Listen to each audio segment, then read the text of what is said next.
आप सभी विद्यार्थियों का स्वागत है। वहीं अपनी हिंदी की ऑनलाइन क्लासों में कक्षा 12 विषय हिंदी साहित्य। आज हम नए अध्याय की शुरुआत करने जा रहे हैं। अध्याय संख्या 3, रहीम दास जी के दोहे। जिसके कवि हैं वह है स्वयं रहीम दास जी हैं। नीति, सदाचार और व्यवहार की शिक्षा इन्होंने अपने दोहों में दी है। यहाँ बोर्ड पे मैंने 5 दोहे हैं, वो यहाँ पर मैंने लिखे हैं। ठीक है। कवि रहीम दास जी का जो कवि परिचय है वो आपको वीडियो का जो डिस्क्रिप्शन बॉक्स होता है उसमें आपको यह कवि परिचय मिल जाएगा। और संपूर्ण जो वीडियो है कक्षा 11 के और कक्षा 12 के हिंदी साहित्य और हिंदी अनिवार्य दोनों के आपको संपूर्ण वीडियो का लिंक है वो डिस्क्रिप्शन बॉक्स में आपको मिल जाएगा, तो वहां आप देख सकते हैं। ठीक है। यहां जो दोहा है ये दोहा पहले समझ लेते हैं एक बार कि दोहा होता क्या है। 13-11 मात्राएं होती हैं दोहे में। ठीक है। तो एक बार बता देता हूं ताकि अपने को शुरुआत करने से पूर्व पता चल जाए। ठीक है। देखिए 1, 3, 4, 5, 6, 7, 8, 10, 11 और 2 13। 1, 2, 3, 4, 6, 7, 8, 2 10 और 1 11। इस चरण में कितनी मात्रा है? 11। इसमें कितनी है? 13। 1, 2, 3, 4, 6, 8, 9, 10, 11 और 2 13। 2, 4, 5, 7, 8, 2 10 और 1 11। सम चरणों में है वो तुक पाया जाता है, जैसे माल, भाल। ठीक है। ये होता है तुक। तो विषम चरणों में 13-13 मात्रा और सम चरणों में 11-11 मात्रा। ठीक है भाई। तो ये होता है अपना दोहा। ठीक है। अब है यहाँ पर पहले 5 दोहे हैं, इनको पढ़ लेते हैं, फिर कठिन शब्दार्थ एक साथ लिख लेते हैं, फिर व्याख्या करने में अपने को सरलता होगी। ठीक है। तो पढ़ते हैं। अच्युत चरण तरंगिनी शिव सिर मालती माल, हरि न बनाओ सुरसरी कीजो इंदव भाल। अमी पियावत मान बिनु रहीमन मोही न सुहाय, मान सहित मरबो बलो जो विष दे बुलाए। कदली सीप भुजंग मुख स्वाति एक गुण 3, जैसी संगति बैठिए तैसो ही फल दीन। कहे रहीम संपत्ति सगे बनत बहु रीति, विपत्ति कसोटी जे कसे ते ही साचे मीत। काज परे कुछ और है काज सरे कुछ और, रहीमन भंवरी के बहे नदी सिरावत मोर। अब देखिए यहाँ पर कठिन शब्दार्थ क्या है। अच्युत का अर्थ क्या होता है? यहाँ पर भगवान विष्णु, भगवान विष्णु इसका अर्थ होता है। ठीक है भाई। चरण का अर्थ होता है पैर। तरंगनी पैर से निकलने वाली नदी, पैरों से निकलने वाली नदी, निकलने वाली नदी कौन सी? गंगा। शिव का अर्थ शंकर हो जाएगा, सिर का मतलब सिर पर। मालती, मालती का अर्थ होता मालती फूलों की, मालती फूलों की, माल का अर्थ होता है माला। ठीक है भाई। हरि, हरि का अर्थ होता है विष्णु भगवान। ठीक है। नयानी नहीं, बनाओ मीन्स बनाओ। सुरसरी, सुरसरी का अर्थ यहां पर आ जाएगा गंगा नदी। ठीक है। कीजियो करना या बनाना। ठीक है भाई। इंदव भाल, इंदव भाल का मतलब होता है सिर पर धारण करने वाले शिव। ठीक है। अमिगा तो जाएगा अमृत, अमृत। पियावत पिलाते, मान इज्जत या सम्मान, बिनु का अर्थ बिना। रहीमन मोही, मोही का अर्थ होता है मुझे, न का अर्थ होता है नहीं। सुहाय मीन्स अच्छा लगता, अच्छा लगता। ठीक है भाई। मान का अर्थ होता है वही मान सम्मान इज्जत, मान सम्मान या इज्जत सहित, के साथ, के साथ। मरिबो, मरिबो का अर्थ होता है भाई मरना। भलो का अर्थ होता है अच्छा। ठीक है। जो, जो का जो रहेगा, जिसका अर्थ होता है जहर। दे मीन्स देकर, बुलाए मीन्स बुलाकर, बुलाकर। कदली का अर्थ होता है केला। ठीक है। सीप का अर्थ सीप होता है जिसमें क्या होता है मोती। भुजंग का अर्थ क्या होता है सांप। मुख का अर्थ होता है मुख। स्वाति एक नक्षत्र होता है। क्या होता है एक नक्षत्र। एक गुण तीन, गुण उसके क्या होते हैं तीन होते हैं। गुण का अर्थ यहाँ पर रूप ले सकते हैं आप, ठीक है भाई। जैसी संगति, संगति का अर्थ क्या होता है साथ, ठीक है। मित्रता बैठिए रहेंगे। तैसो वैसा ही। फल दीन गुण ग्रहण करेंगे।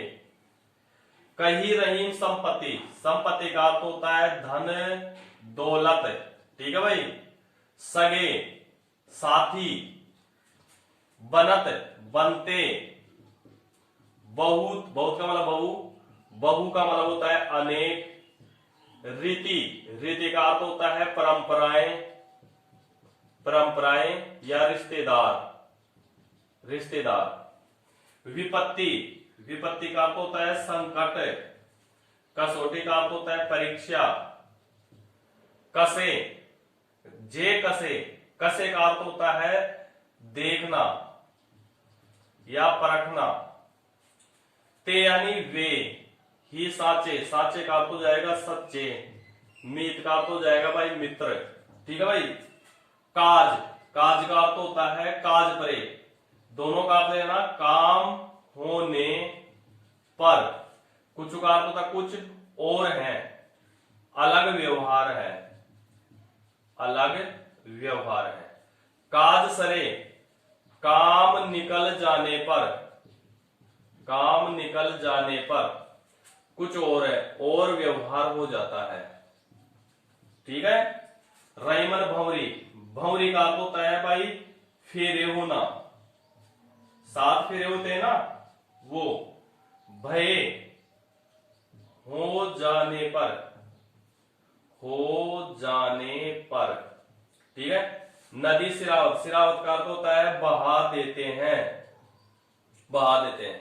मोर का अर्थ होता है दूल्हे के सिर पर, दूल्हे के सिर पर धारण होने वाला मोर मुकुट,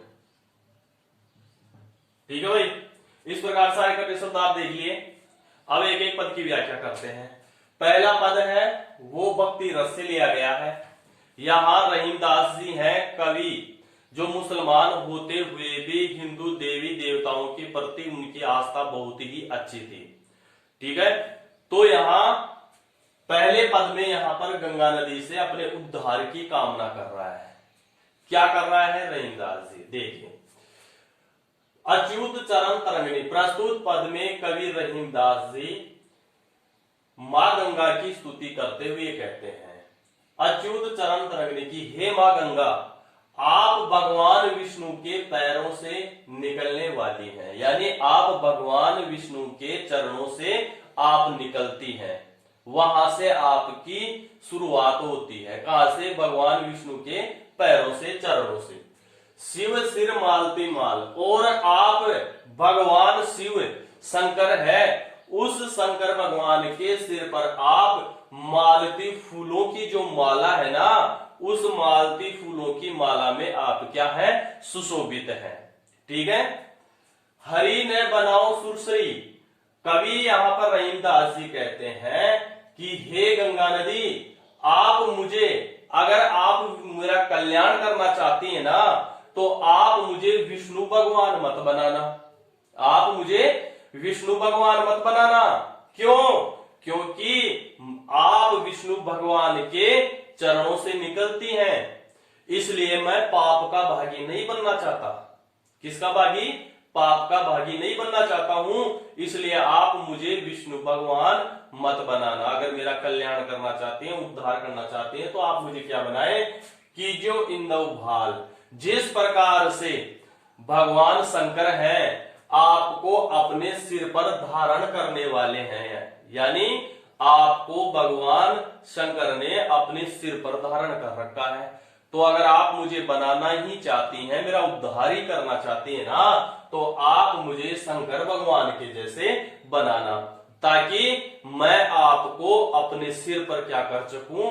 धारण कर सकूं, जिससे मेरा मान सम्मान और बढ़ सके, ठीक है। तो इस प्रकार से यहाँ गंगा नदी से रहीमदास जी अपने उद्धार की बात यहाँ पर उन्होंने की है कि मुझे है भगवान विष्णु मत बनाना, क्योंकि भगवान विष्णु के पैरों से चरणों से हे गंगा नदी आप निकलती हो, और भगवान शिव है, उस भगवान शिव के मस्तक पर जो मालती के फूलों की माला बनी हुई है, उस मालती के फूलों की माला में आप सुशोभित हो।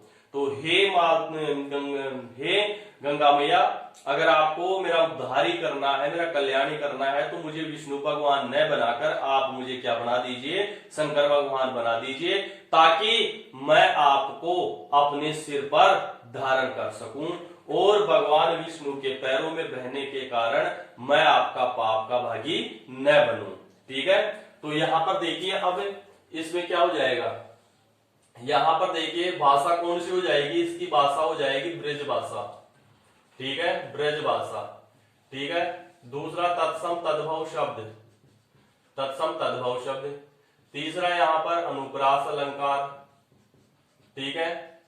चौथा यहां पर हो जाएगा भक्ति रस है, भक्ति रस। और यहां पर कथन शैली ले सकते हैं, कथन शैली। दूसरी उपदेशात्मक शैली, उपदेशात्मक शैली। ठीक है। भक्ति रस है, भक्ति रस के साथ साथ कौन सा गुण चलता है भक्ति रस में, प्रसाद गुण चलता है। ठीक है। और पांचाली रीति चलती है। ठीक है भाई, पांचाली रीति। तो ये इसका विशेष हो जाएगा। अब देखिए दूसरा, अमी पियावत मान बिनु रहीमन मोही न सुहाय, मान सहित मरिबो बलो जो विष दे बुलाए।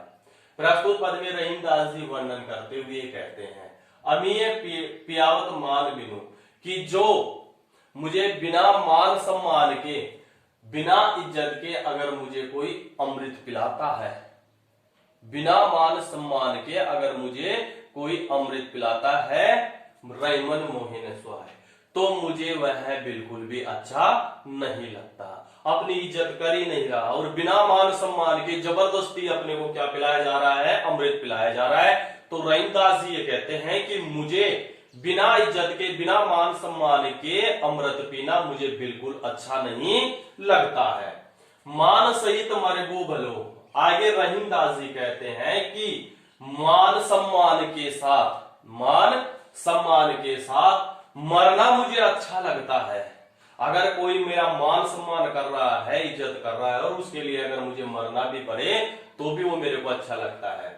जो विष दे बुलाए, कैसे, मान सम्मान के साथ अगर मुझे घर बुलाकर अगर जहर दिया जा रहा है, विष पिलाया जा रहा है ना, तो वह विष भी मैं मान सम्मान के साथ क्या कर लूंगा, पी लूंगा। लेकिन बिना मान सम्मान के अगर अमृत भी पिलाया जाए तो वह अच्छा नहीं लगता, और मान सम्मान इज्जत के साथ अगर जहर भी पिलाया जाए तो मान सम्मान के साथ मैं वह जहर भी पी लूंगा।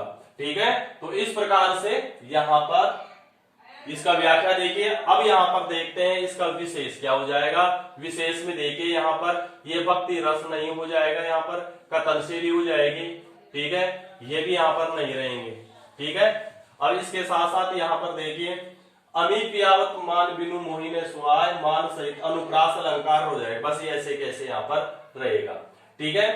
तीसरा देखिए, कदली सीप भुजंग मुख स्वाति एक गुण तीन, जैसी संगति बैठिए तैसो ही फल दीन। यहां रहीमदास जी ये कहना चाहते हैं कि हम जैसे लोगों की संगति में बैठेंगे हम वैसे ही गुणों को ग्रहण करेंगे। ठीक है। अगर हम अच्छे लोगों की संगति में बैठेंगे तो अच्छे गुण ग्रहण करेंगे, बुरे लोगों की संगति में बैठेंगे तो हम बुरे गुण है वो ग्रहण करेंगे। कैसे, जैसे स्वाति नक्षत्र से बरसने वाली वर्षा की बूंद है, वह वर्षा की बूंद एक होती है, लेकिन अलग अलग प्रकार के स्वभाव वाले व्यक्तियों के मुंह में जब वह गिरती है, संपर्क में जब आती है, तो वह अलग अलग गुण है वह धारण कर लेती है। जैसे स्वाति नक्षत्र की बूंद है, अगर वह केले पर गिरती है तो केले पर गिरने पर वह स्वाति नक्षत्र की बूंद किस में बदल जाती है, कपूर में बदल जाती है। वहीं स्वाति नक्षत्र की बूंद अगर सीप में गिरती है तो सीप में क्या बन जाता है, मोती बन जाता है। और वहीं स्वाति नक्षत्र की बूंद अगर सांप के मुंह में गिरती है तो वह क्या बन जाता है, जहर बन जाता है। इसलिए रहीमदास जी ये कहना चाहते हैं कि हम जैसे लोगों की संगति में रहेंगे ना, वैसे ही गुणों को ग्रहण करेंगे। अच्छे लोगों की संगति में रहेंगे तो अच्छे गुण ग्रहण करेंगे, बुरे लोगों की संगति में रहेंगे तो बुरे गुण है वो ग्रहण हम करेंगे। जैसे स्वाति नक्षत्र की बूंद एक होती है, लेकिन अलग अलग प्रकार के लोगों से संगति करने के कारण वह अलग अलग रूप धारण कर लेती है। यह बात है यहाँ पर रहीमदास जी ने अपने इस दोहे में बताया है। अब यहाँ पर देखिए, यहाँ पर जैसी संगति बैठी है तो जहां देखिए यहाँ पर जैसे, जो और मिस, ये तीन शब्द हैं उपमानवाचक। ये किस में आते हैं, उदाहरण अलंकार में आते हैं भाई, उदाहरण अलंकार, ठीक है। और यहाँ पर वही कथन शैली है, इसको काट देंगे भक्ति रस, और ये बाकी इसका विशेष ऐसे के ऐसे इसमें रह जाएगा, ठीक है।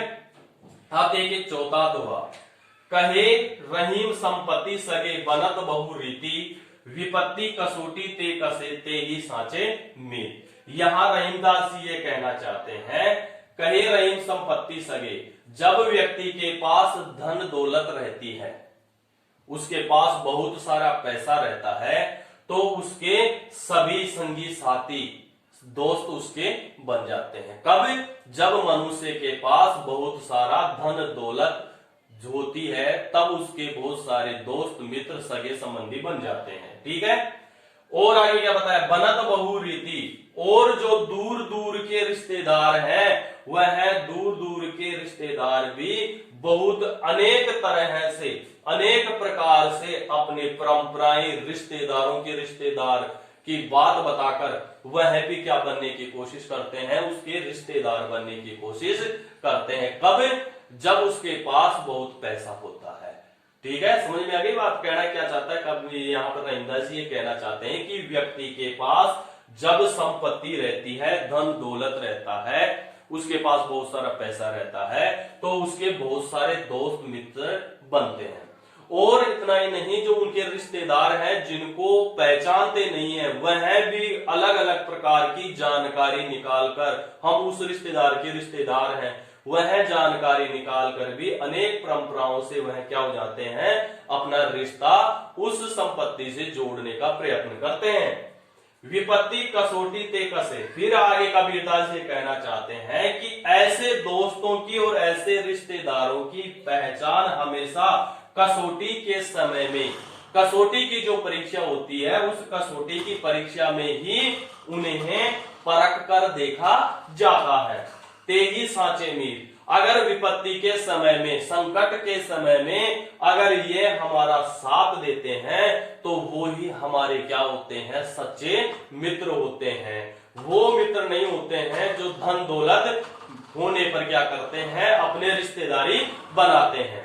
क्या बनाते हैं, रिश्तेदारी बनाते हैं। तो इस प्रकार से यहाँ पर ये सच्चे मित्र के बारे में यहाँ पर बात कवि रहीमदास जी ने यहाँ पर बताई है कि हमें हमेशा क्या करनी चाहिए, अपनी जो मित्रता है उस मित्रता को निभाना चाहिए। लोभ के लिए हमें कभी मित्रता नहीं करनी चाहिए। समझ में आ गया। और सच्चे मित्र की जो पहचान होती है वो कैसे होती है, संकट आने पर ही होती है कि वह अपने मित्र का साथ कितना देता है, कितना सहयोग करता है, ठीक है। तो अब यहाँ पर देखिए इसमें क्या है, अब देखिए यहाँ पर विपत्ति कसौटी यहां होने के कारण इसमें क्या हो जाएगा, रूपक अलंकार हो जाएगा। कौन सा हो जाएगा, रूपक अलंकार हो जाएगा। अनुप्रास अलंकार तो इसमें है ही, ठीक है। अब देखिए यहाँ पर पांचवा पद है, इसमें देखते हैं अब क्या है। देखिए यहाँ पर काज परे कुछ और, काज सरे कुछ और, रहीमन भौरी के बहे नदी सिरावत मोर। यहाँ रहीमदास जी हैं वो व्यक्ति के व्यवहार के बारे में बता रहे हैं कि जब इंसान को किसी से काम होता है तो उसका व्यवहार कैसा होता है, और जब उसका काम पूर्ण हो जाता है तो उसका व्यवहार है वो कैसे बदल जाता है। क्या बताएं यहाँ पर देखिए, काज परे कुछ और है। प्रस्तुत पद में रहीमदास जी वर्णन करते हुए कहते हैं कि जब मनुष्य को अपना कोई काम होता है तो उस काम के करने पर या काम के साथ उसका व्यवहार कुछ अलग प्रकार का होता है। काज सरे कुछ और जब उस इंसान का वह कार्य पूर्ण हो जाता है तब उसका व्यवहार है वो व्यवहार कुछ अलग प्रकार का हो जाता है। रहीमन भंवरी के बहे नदी सिरावत। अब आगे रहीमदास जी कहते हैं कि जिस प्रकार से अग्नि के चारों ओर परिक्रमा कर लेने के बाद यानी फेरे पूर्ण होने के बाद में नदी सिरावत मोर, दूल्हे के सिर पर धारण किया जाने वाला जो मोर मुकुट है उस मोर मुकुट को क्या कर दिया जाता है, पानी में ले जाकर उसे बहा दिया जाता है। यानी कहने का तात्पर्य यह है कि जब तक दूल्हे के फेरे नहीं होते हैं तब तक उसके सिर पर धारण किया जाने वाला जो मोर मुकुट होता है, सेवरा जिसे हम बोलते हैं, उसका बहुत मान सम्मान किया जाता है, इज्जत की जाती है। और जैसे ही फेरे पूर्ण हो जाते हैं तो फेरे पूर्ण हो जाने के बाद में उस मोर मुकुट को ले जाकर नदी में बहा आते हैं। ठीक है, इस प्रकार से इसमें इसकी व्याख्या पूर्ण है। अब देखिए यहाँ पर काज परे कुछ और है, काज सरे कुछ और है। यह आने के कारण यहाँ पर कौन सा अलंकार बन जाएगा भाई, यमक अलंकार यहाँ पर बन जाएगा। अब यहाँ पर देखिए उदाहरण अलंकार, देखिए यहाँ पर जैसे यहाँ पर विपत्ति का सोटी में इसमें उदाहरण अलंकार भी, सॉरी उदाहरण नहीं आएगा, इसमें दृष्टांत अलंकार आ जाएगा। दृष्टांत ऊपर वाले में और नीचे वाले में यहाँ पर यमक अलंकार है। ठीक है, अनुप्रास अलंकार है, अनुप्रास अलंकार है। ठीक है, इस प्रकार से यही इसमें जो पद है इस पद की व्याख्या हमने यहाँ पर ये करके देखिए, विशेष मैंने बता दिया। अगर आप चैनल पे नए हैं तो चैनल को सब्सक्राइब कर लीजिए, बेल आइकन को प्रेस कर दीजिए। ठीक है, और वीडियो पर कमेंट करना न भूले। तो आज के लिए बस इतना ही, मिलते हैं नेक्स्ट वीडियो में। सभी विद्यार्थियों को धन्यवाद।